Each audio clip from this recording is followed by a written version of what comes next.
the primal questions of any marriage. What are you thinking? How are you feeling? Welcome to MsMojo, and today we're counting down our picks for the most devastating, frightening, and/or unsettling endings in films. Spoilers ahead. This is Jessie, the roughest, toughest cowgirl in the whole West. She loves critters, but none more than her best pal, Bullseye. Number 10, The New King, Hereditary. Peter! Get out! Peter Graham goes through the ringer as his family falls apart. Not only are his sister and father dead, he then has to avoid his possessed mother. After being revived, he enters the treehouse and finds himself to be King Payman. It's nothing short of unsettling after a whirlwind of tragedy. There's nothing to do but reluctantly accept this new reality. You are Payman, one of the 8 kings of hell. We have looked to the northwest and called you in. We've corrected your first female body and give you now this healthy male host. But the chaos around him is nothing short of freaky. It appears that the Coven finally gets what it wants in this shady ritual. As filmmaker Ari Aster leaves you pondering existence, he provides one last disturbing note to finish the story.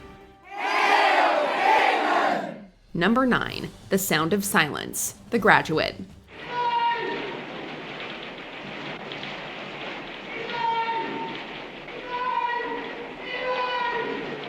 Ben Braddock has had nothing short of a strange time in his postgraduate life. While in the midst of an affair with Mrs. Robinson, he falls for the older woman's daughter, Elaine. I don't know what to say. Maybe we can get together sometime and talk about it. Really incredible. Braddock ends up interrupting the latter's wedding and riding off with her in a bus. This appears to be a happy ending, until we see that the two look completely lost. It's uncertain whether or not they'll last, with the pair going silent as they ride away. They might have jumped the gun a little too soon, and possibly ruined one or both of their lives. Accompanied by the sounds of Simon and Garfunkel, the melancholic ending makes us wonder whether cinematic romance is all it's cracked up to be. Still remains within the sound of silence. Number 8, Forgetting It, Chinatown. Either you bring the water to L.A., or you bring L.A. to the water. How are you gonna do that? By incorporating the valley into the city. Simple as that. In the third act of this film noir, private detective Jake Gittes uncovers a conspiracy and the horrors within the Mulray family. Gittes tries to help Evelyn and her daughter get away, but the police intervene and kill Evelyn.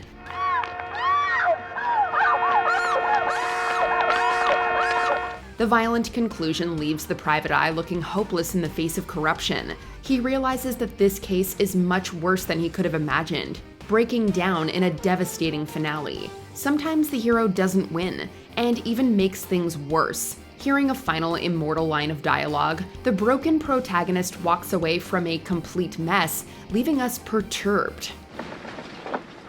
Forget it, Jake. It's Chinatown. Number 7, Giving the Toys Away, Toy Story 3. Have fun at college. Yeah, but not too much fun. Woody, take care of Andy. Yeah. He's a good kid. Andy's collection of toys have gone through a lot, even escaping a fiery death at one point during Toy Story 3. Woody, Buzz, and the rest of the gang ultimately find themselves with another owner. The heartfelt ending gives them a final moment before their human friend Andy leaves for college and they begin anew. Someone told me you're really good with toys. These are mine, but I'm going away now. It's such a bittersweet sequence, filled with all the sadness and uncertainty of goodbyes. For an animated movie about talking playthings, Pixar leaves us on a mature note as we think about the concept of growing up. You might cry or be left feeling melancholic, depending on how you interpret this one. So long, partner.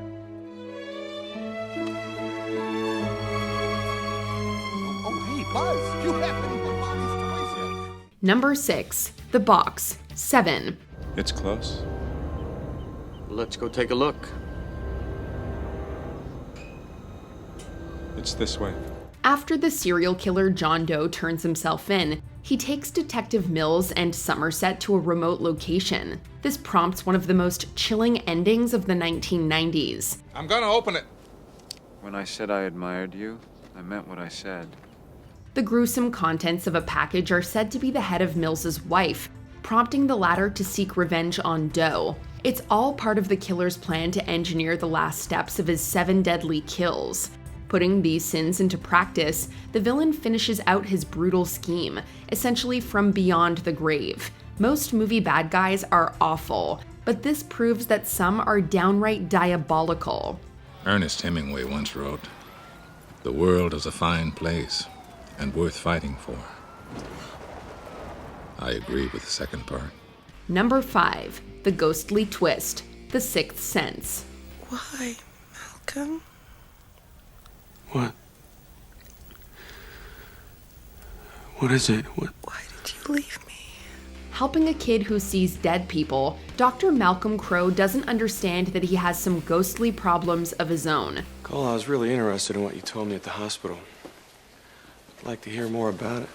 Crowe later tries to reunite with his wife, but realizes he didn't survive the opening scene where he got shot. This shocking twist marks one of M. Night Shyamalan's greatest filmmaking feats. As viewers, we have to rethink everything we've just seen, which gives the story a newer, much darker context. The hero comes to understand that he can't exactly have his happy ending. With Bruce Willis's fantastic performance, the emotional and unexpected finale gives us chills to this day.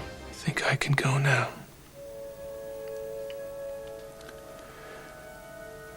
Just needed to do a couple things. Number 4. Burning the Bear, Midsommar. One to be chosen by the Queen. 9 in all, to die and be reborn.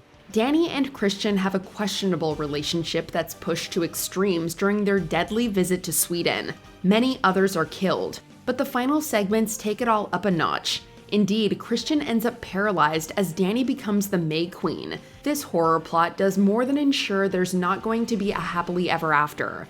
Hello, there you are. Listen, you can't speak, you can't move, all right? She ultimately has to choose who else will die in a chilling finale. As the villagers play the couple against each other, they let the lead character seal her lover's fate. It's exactly the kind of horrifying conclusion you'd expect from an Ari Aster film.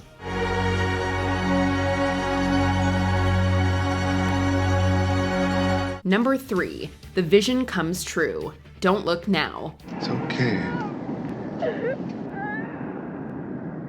I'm a friend. I won't hurt you. After the death of their daughter, a family grieves in Venice. Dad, John Baxter, starts to have all kinds of spooky visions. These end up being glimpses into the future, but by the time he realizes that, it's too late. Wait. He sees his child's red coat once more on his killer. With the hero's death, the twisted nature of this thriller comes to light. It's definitely a gut punch for all of us hoping that the haunting mystery would end on a better note. Under the skilled direction of Nicholas Roeg, Don't Look Now channels grief, violence, and family strife into a finale you'll never forget.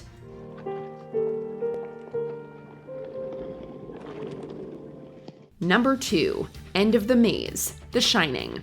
Here's Johnny!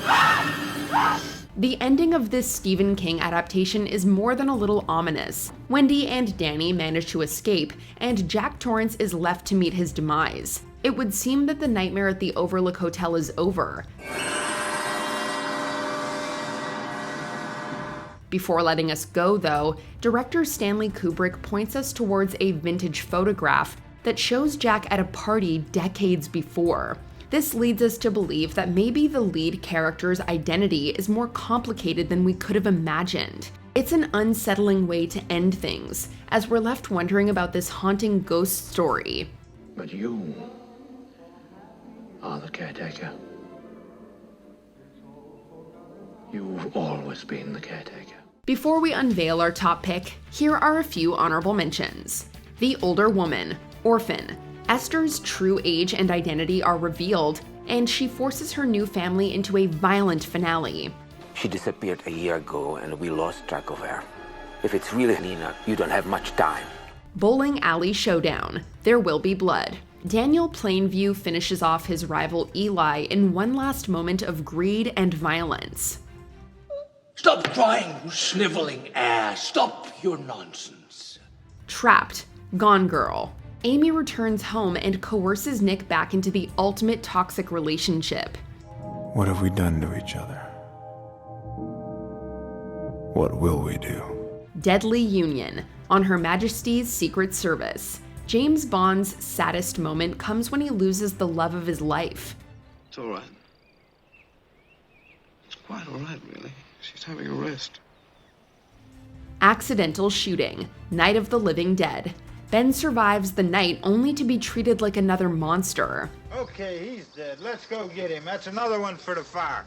Before we continue, be sure to subscribe to our channel and ring the bell to get notified about our latest videos. You have the option to be notified for occasional videos or all of them. If you're on your phone, make sure you go into your settings and switch on notifications. Number 1. Too Soon. The Mist. We gave it a good shot. Nobody can say we didn't. As if things aren't dire enough by this point in The Mist, the survivors now believe they're about to die and decide to take matters into their own hands. So leader David makes the impossible decision to use the last of his ammo on the others in a show of mercy. Gotcha.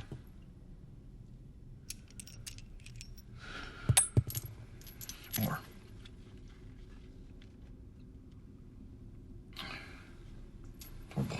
Afterwards, he sees the military and learns they all could have been saved.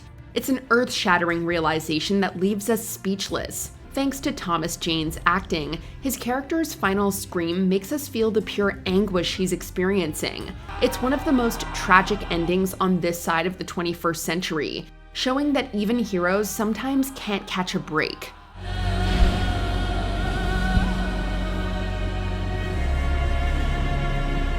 Did we forget a classic movie that left you devastated? Let us know in the comments.